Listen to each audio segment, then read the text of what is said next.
And I used to have a saying that I used to use a lot, which was your pace, not theirs. And what it means is on offense, you should always play at your pace. Don't let you kind of get rushed up and play at the defense's pace. And for you guys, if you guys can get good at that second bump, now you can make a ton of different reads. You come off a ball screen, you do an inside out on a big guy, and you get into their hip. Well, now you're playing kind of at an advantage. You know what I mean? Because they can't do anything besides foul you, etc. So now what we're going to do is we're going to do this, okay? We're going to advance that topic. So let me see that ball real quick. Say you're guarding me. So now let's review what we've talked about so far. So the first thing is, say he's guarding me up, he's jamming me. Don't give me that much, like actually play defense, yep. First thing we've got is if we reach and his foot's right there, we've got duck under, right? We've got our duck under, get by him and beat him. If he goes for it, so if we go like this and he takes that step, then we get into our load step. On our load step, our first option is one dribble and then bump him, 2 dribbles and finish. Obviously, if you can just load step and explode by him, that's always number 1. But the second thing that we did was basically load step, beat him.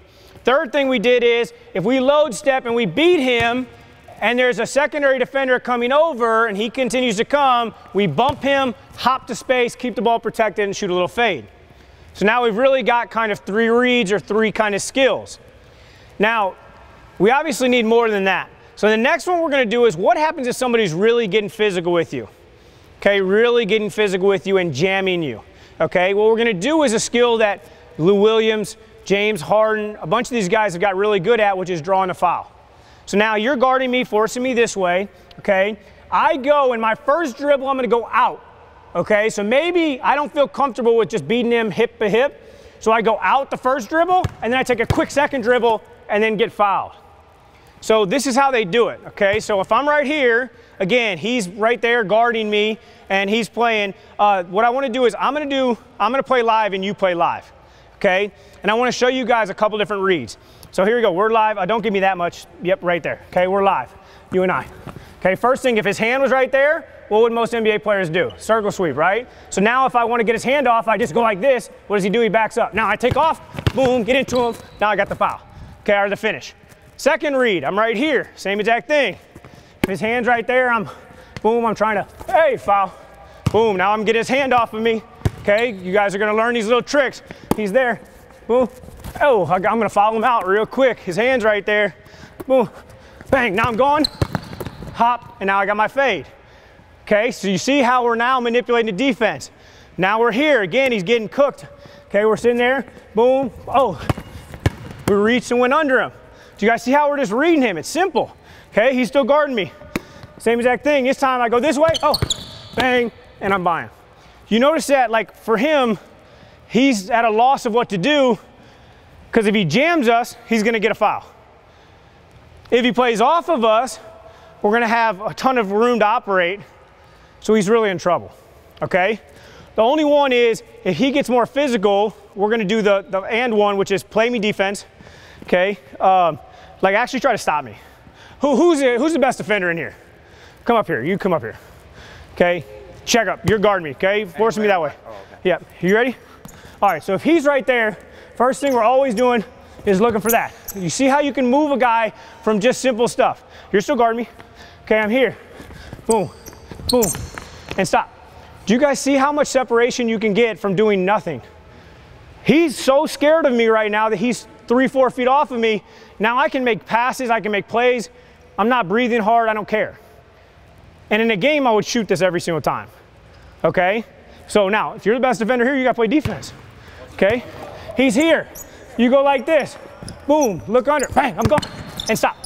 Did you guys see how when you take an explosion dribble, what does the defense do? They drop hard, okay? So now we build up to secondary moves, which is if you take off, the first thing we got is a cross step. Okay, so now we're here, we take off, and it's lunge, and cross step, and now we explode. And you guys see, because he was trying to lock me up, what did he do when I took that first dribble? He went flying, okay? So we're gonna build up this package pretty simple. So now we're doing this right here. Again, we're here, boom, we're manipulating, and we go, bang, we can stop, we can pull back, we can go, we can drive, we can do whatever we want out of that. So if they cut you off, most of the time we'll use it if, say he's on offense, If the defense either goes like this, where go ahead, and they slide big time where you don't have an angle, we'll change directions. Or if they go and we get body, then you change directions. So if you feel body, you'd want to change directions, or if they slide and you don't have an angle, you change directions. We go with that? So now what I want us to do is, let's break that down. The only thing we're going to do is, you guys on defense are either going to jam them or drop hard, and we're going to work on changing directions, and then we're going to kind of build it up a little bit more. Again, okay, we good with that? Yeah, how do you want to change directions if you get directly bodied? Good question, good question. So if you're here and you feel body, bang, change. That's a good question. And that's exactly what we want. If we have an angle and we feel body, so say he goes and you start sliding and we feel here, then I would, hey, and get the contact. If he completely cuts us off, which is what you were talking about, then right here I'm in trouble. So what we want to do is we want to kind of take a mini step back to let him to continue to slide and give ourselves a little space and then change direction. So I would never want to do this, say you jam me. I would never want to go through him and go like this, because then I'm going to get stuck up. And you see that happen a lot of times. What we want to do is we want to go, and then now I create space and change direction. I lost the ball right there, but you guys understand what I'm saying. When you're here, you just go here, boom, stop, change directions, and now go. We good with that? Great question, okay? So if you guys take off and they're jamming you right here and they cut you off, it's just a stop, let them keep sliding, change direction, get our hands over or under them. If you guys beat them and they try to jam you, we're going to try to get a foul. So if he's right here and say I beat him here and he keeps coming, hey, get into them using the second bump and then raise up and draw contact. So it's one of those two things, draw the foul or change directions. We good? All right, rotate hoops, here we go. Remember, the only thing you're allowed to do is change directions on the first dribble or forget a foul. No, stop, stop. If you're gonna get into him, you gotta get into him. You guard me real quick. Here we go, we're live, we're ready?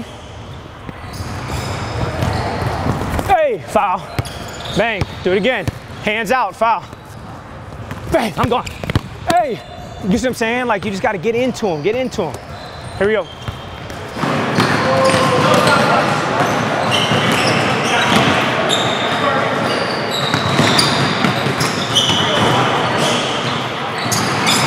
Is he too good to, you can't score on him? No. Okay, well then let me see. Let me see how simple you can make it. Hold on, you're right-handed, right? Good. Now stop. If he's got a hand exposed, what are you gonna try to do? At least get him off of you, yeah. Good, now stop. Listen, come back again, right here. Why did you stop? So I felt like my angle was getting off, so I wanted to. No, he had you. So when you're here, watch, he's guarding you. You went like this, that should be, boom, get into him. Do it again and just get into him. If you can't get into him, we're changing direction. We're not doing spin moves right now. Good, do it again, do it again. That's why, because he pushed you out of bounds. Watch this. This is what you're doing, so guard me just like you guarded him. You're going like this. So he has all the power. You know what I mean? Yeah. Watch me, okay? Same exact thing. I'm here, I'm going, bang, I'm gone. You see where I'm at? Get into him. Do it again. Get into him. I want to see how hard you can hit him on the second one. Yes! Hey, foul. Do you see what I'm saying? So when you're attacking, you want to attack like directly over their hip? Or? Yeah. Like if I'm here and he's guarding me, I want to go right where that white line is. I want to beat him right here, and then I want to see if I can slide past him on the second one. Okay, you're up again. Same exact thing. Get that foot up high right there. Yeah, no, go finish. Yeah, you stopped yourself, but finish it. Trust yourself. Next up, next up. Now stop, stop, stop. Do it again. That ball's out here. Keep that ball protected.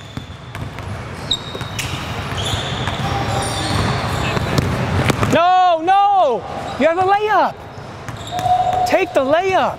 You're up again. He's up again.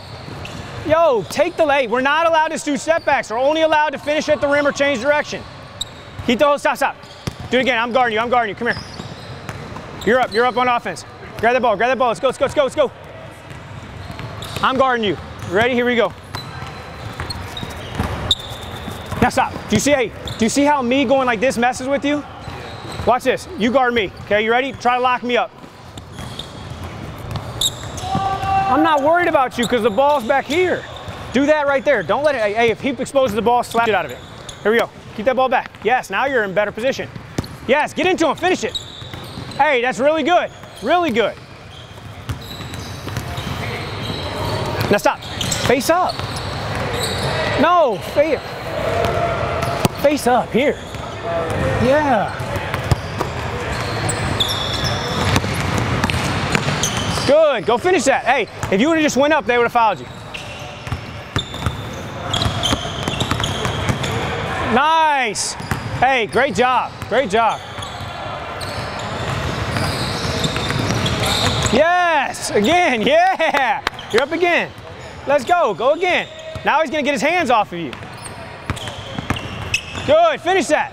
Nice job. Hey, that's okay. That's a good series. Yes. Hey, that's good. Just don't slow down. That was perfect, though. Now, stop. Do it again. Do it again. Do it again. Here we go. Here we go. Same thing. Hold up. I'm going to talk you through this. Go ahead. Here we go. Stop. Look at his hand. Yeah. Get him off of you. That's okay. In a game, you just spun. That's okay. You just slow down. Just keep going. Nice job. Yes. Nice job. Good. Hey, you can't be sweep. If you're gonna sweep it, sweep it. Get into him. Yes. Hey, that's so much better. That's so much better. Good. Nice. Hey, that's free throws. Did you see how much better that was in last rep? Yes. Finish that.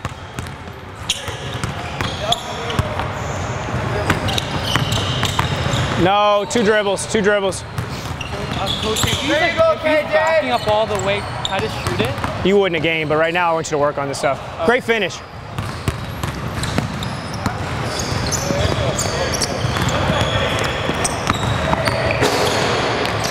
Good, that's okay.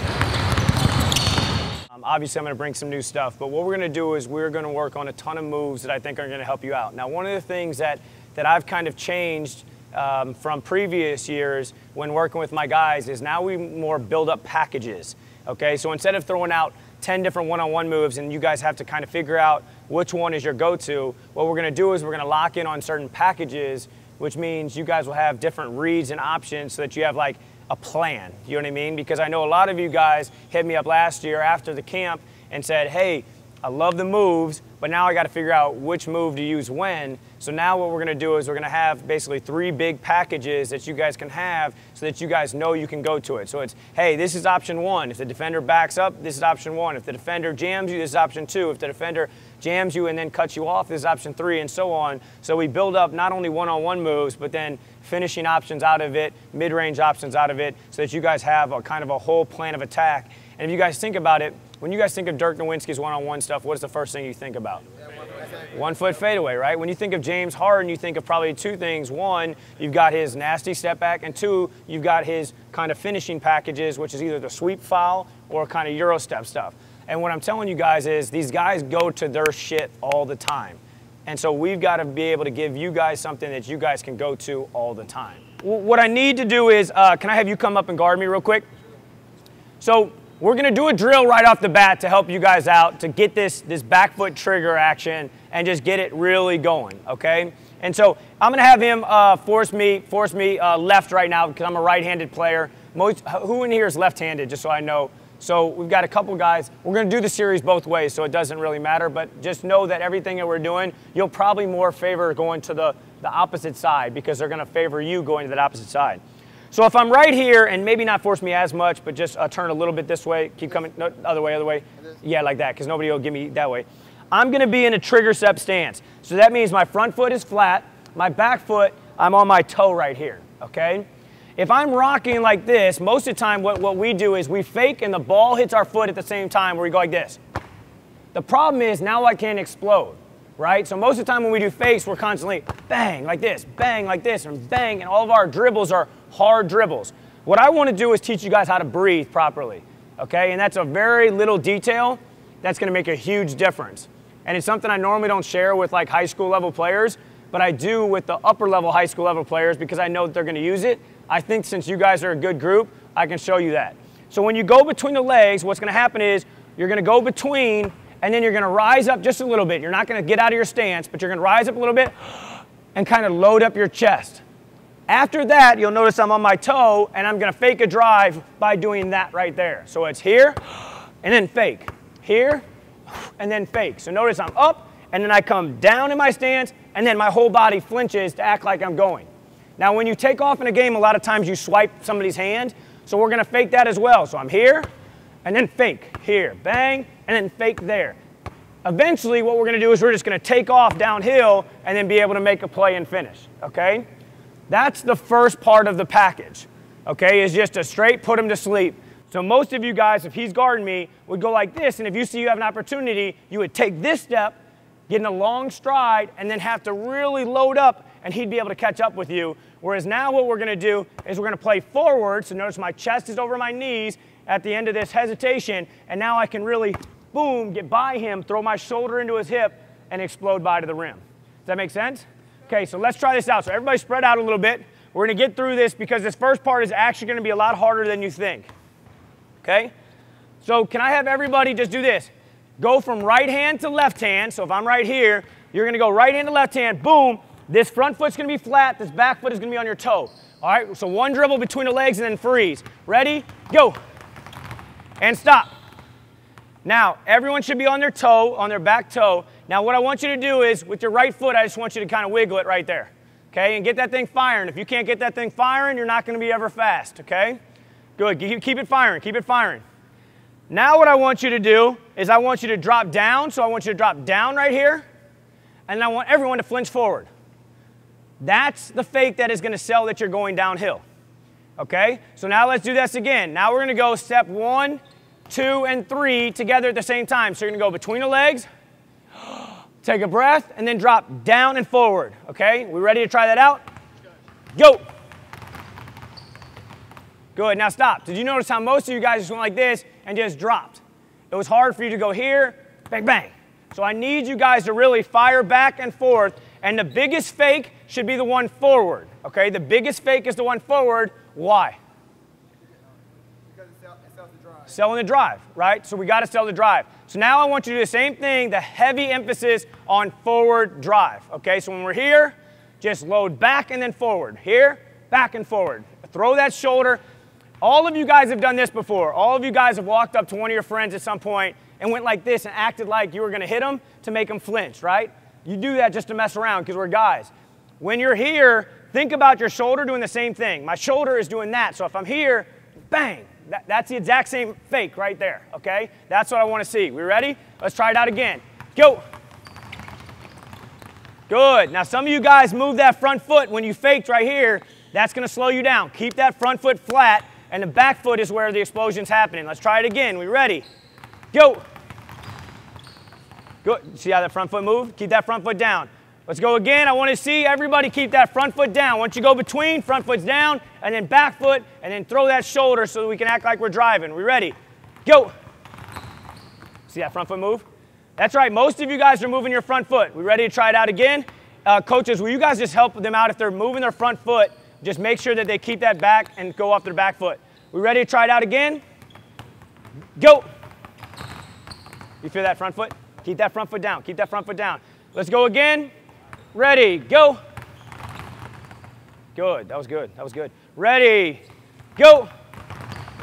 Ah, you moved, you hopped. You feel that little hop? Keep that foot down, that's right. Ready, go. Ah, you moved your front foot, you feel it? Ready, go. You moved your front foot, keep that front foot down. So hey, most of you guys are moving your front foot, it's because, and that's what slows you down.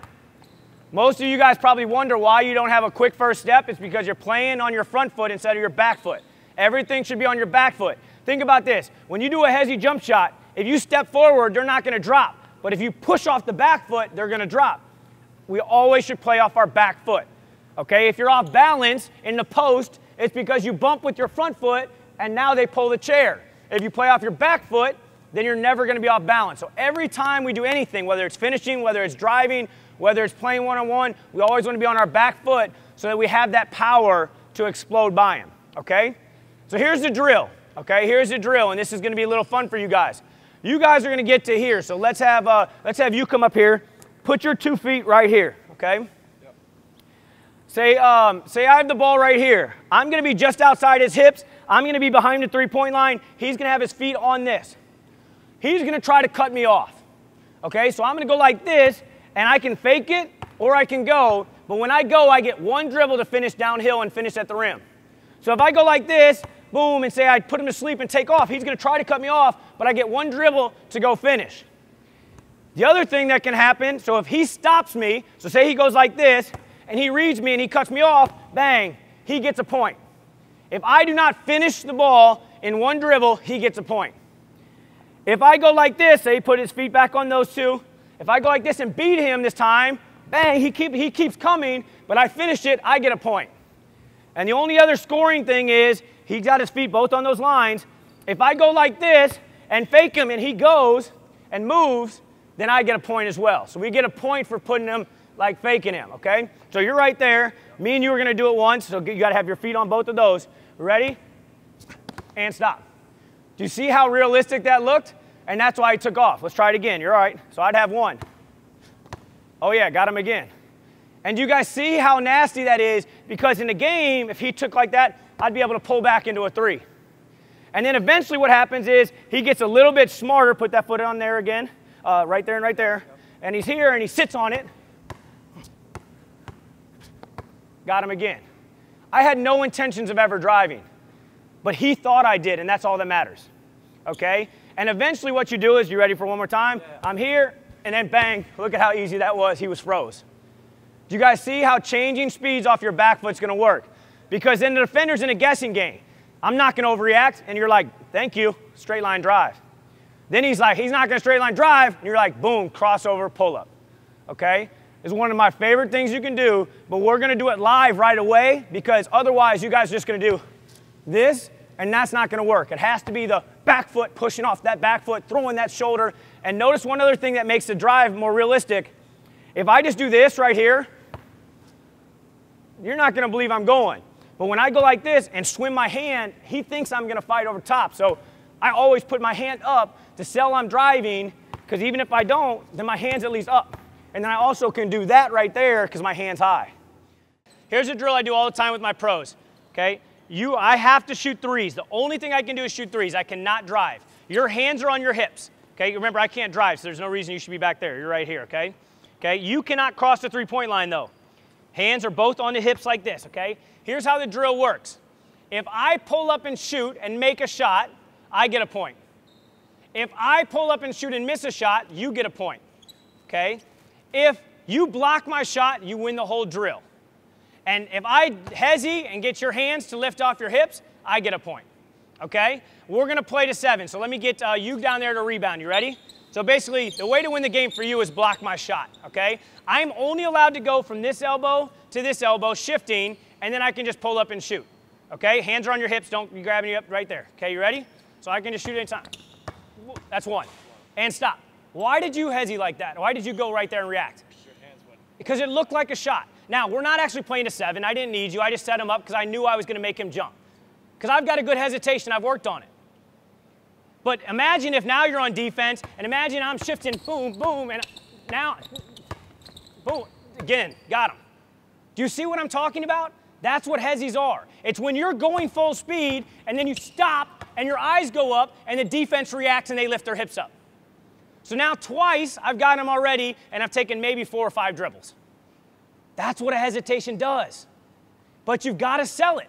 Too many of you guys are rushing it. The only way he's going to bite is if I'm like going fast, and then I slow down. As soon as I slow down and do this and stop, he's thinking he stopped, he's going to shoot. And that's when the hezzy occurs, okay? I set him up for failure. I acted like we were doing a drill because I needed in his mind to think, all right, I got to stop him. But in defense, in a game, what is your mentality? I've got to stop him. Think about that, okay? So when we go back to our drill, what I want us to do is we're going to change the drill because I think we need to be a little bit more realistic. and you guys are going to partner up. And the good news is we have no more than 6 at any basket. And so what I want us to do is we'll have one group on the wing, one group at the top, and one group on the side, and we're doing that exact drill. And here's how it's going to work. We'll scoot in a little bit, and you'll have like your feet behind the free throw line. But if they can get off a shot, shoot it. If you make it, it's make it, take it. So because otherwise everyone's just going to keep their hands on their hips because they know that they're not going to shoot it, right?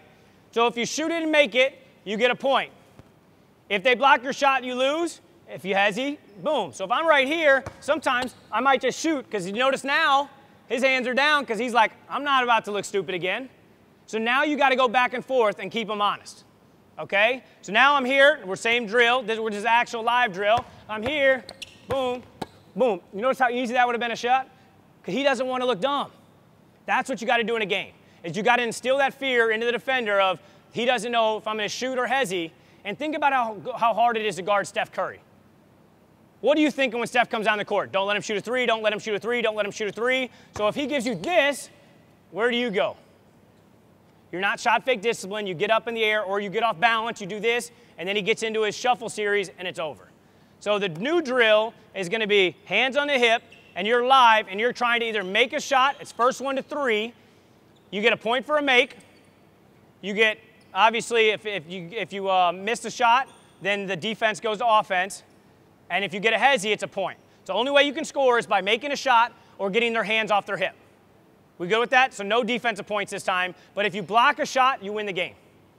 All right? So partner up and get to a basket. So I was all pumped. I got a recruiting letter when I was in 8th grade.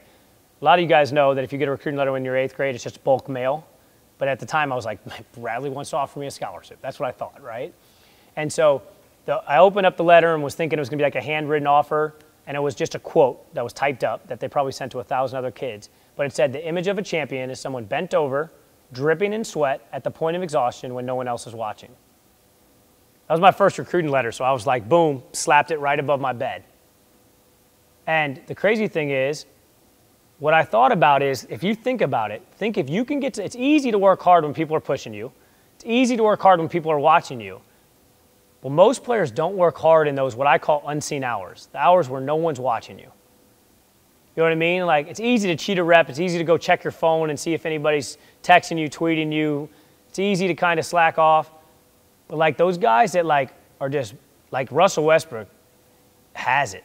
He'll run those sand pits in L.A., and, like, he times himself. Like, he'll start his phone right here and sprint up and come back down and press his phone so he doesn't cheat. You know what I mean? Like, he'll have to go touch something and then come back to his phone to stop it. And, like, he doesn't want bad scores. Like, that's what separates people is, like, they have that internal motivation and drive that they're like, this rep and this workout could be the rep that separates if I make or miss that shot in the game that matters. I mean, it always does. Because at some point in your career when the ball stops bouncing, for all of us, it's going to stop bouncing at some point. Most people would say, if you polled players, what's one regret you have? I would say that 90% of them would say, I wish I would have done a little more, or I wish I would have worked a little harder, or I wish I would have cared a little more. Something a little more would follow the last statement. For me, I have zero regrets on how hard I worked. I promise you. The one regret that I would say if I had to really lock in on one is I wish mentally I wouldn't have put a limit on myself early on. Meaning, like, I literally played Brad Beal, 2 days ago, one-on-one, and we played 5 spots to 7. I won 2 of the spots. Brad won 3 of the spots. And one of the spots, he beat me 7-6. Think about that. Now, Brad Beal makes $128 million. It's like $72,000 a day. I don't make anything from playing basketball. I make money training. And I'm like, man, if I'm that close to beating him in one-on-one, there's a couple NBA players last week that I destroyed in one-on-one. But around my junior year in high school, I had the realization I'm not going to be an NBA player. Whereas I'll never forget Isaiah Thomas, who I grew up with. Isaiah Thomas, and again, this reference is a little bit different, but he wanted to impress this girl, one of my best friends. And so we're sitting there freshman year in high school. We're down in Vegas at a tournament. And he tells my best friend, it's a girl, he's like, you should come with me. Like, you should date me. I'm going to be an NBA player. He's maybe 5'4" at the time. She's blown away by it because he's flirting with her and everything like that. She comes back, and we're staying in the same hotel room. It's like my parents and their parents got like the joint rooms and stuff. And she's like, I met your friend Isaiah. He said he's going to be an NBA player. Is he that good? I said, man, he's 5'4". He's not going to be an NBA player. Like, what 5'4" player do you think is going to be in the NBA? Then we play. I play him against, at Washington, we played against each other. And I was like, I never forget after the game, I was like, bro, I can't believe, like, you're going to be an NBA player. He's like, I told you I was going to be an NBA player. He just had a different mentality than I had. I had a mentality that, like, when I was in high school, I was cocky. And I single-handedly put my team on my back and won a state championship. I tore 3 ligaments in my ankle before my Final Four game, so they casted it. I casted my ankle, couldn't move it. And then I scored 25 points in my Final Four game and 19 points in my state championship game. Was state MVP, player of the year, all that kind of stuff. We played against a team that had 4 D1 players. I was the only college basketball player on my team. I mean, on paper, we would have lost by 30. But I just willed us to win. But I had that internal belief that we were going to do it. We were supposed to lose in the quarterfinal games to get to the Final Four. We played against a team that had 4 Division I players and 1 NFL player. And I had 36 points, 13 rebounds, and 13 assists. I had never in my career had over 6 rebounds in my life, but I had 13 that day. I had a triple-double, my only triple-double in my career. But as we needed that day. And so what I'm telling you is you have to have this up here and this here, be literally almost believe in stuff that's crazy. I had that when it came training. I started training my junior year in high school, and I told everyone that I was going to be the best trainer in the world. I told everyone.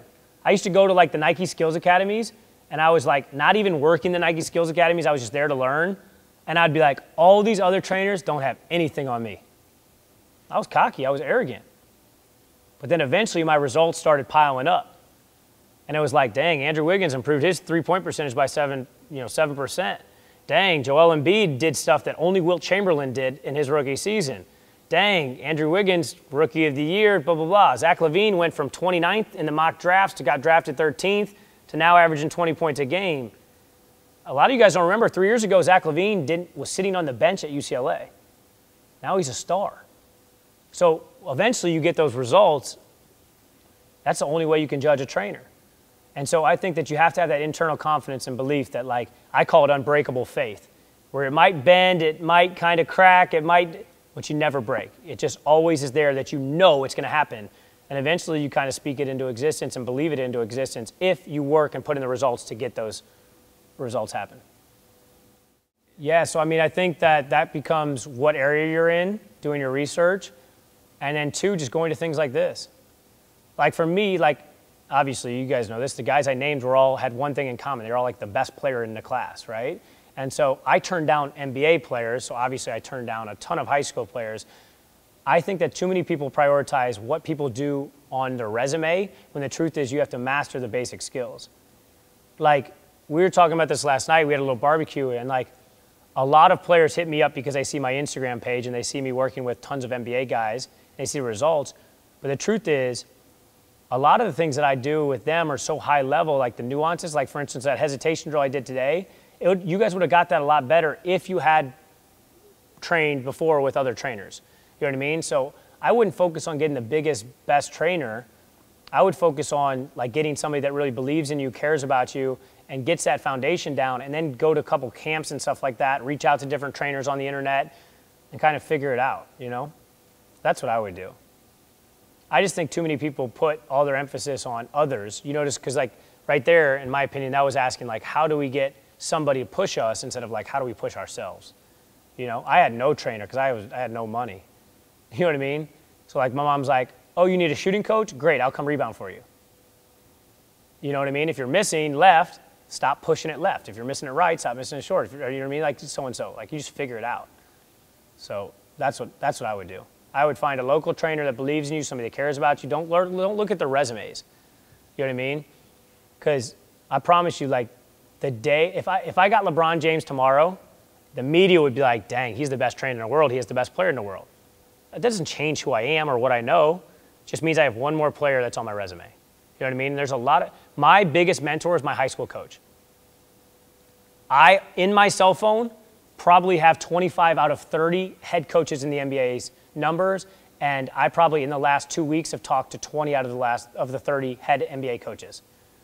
Like I have dinners with Popovich and Doc Rivers and Tom Thibodeau. All those guys are like friends. And my number one biggest mentor is my high school coach. Think about that. You know what I mean? He's taught me more than anybody else. How many of you guys here would like to play college basketball? How many of you guys in here have college scholarships right now? Okay. Now, how many of you guys that do not have college scholarships think that currently you are good enough to play college basketball right now today? So now the other people that don't have their hand up, what are you going to do to take that leap where you're eventually good enough that a coach is willing to offer you a scholarship? That's what I'm going to leave you with. Go do that. Whatever you have to, go do that to make up that gap between you wanting to be a college basketball player and you being good enough to be a college basketball player. And then make sure you're a little bit better because you're going to have to be good enough that a coach takes a chance on you. Whatever that is that you need to do to make that happen, go do it. That's what I want to leave you with, all right? My playing level just skyrocketed. Anyone that's serious about playing basketball needs to get EGT. I would describe it as the best training program in the world. This elite guard training program, it creates a monster in you. You got to experience it. It's just on another level. The best decision of my life was to buy the first EGT program.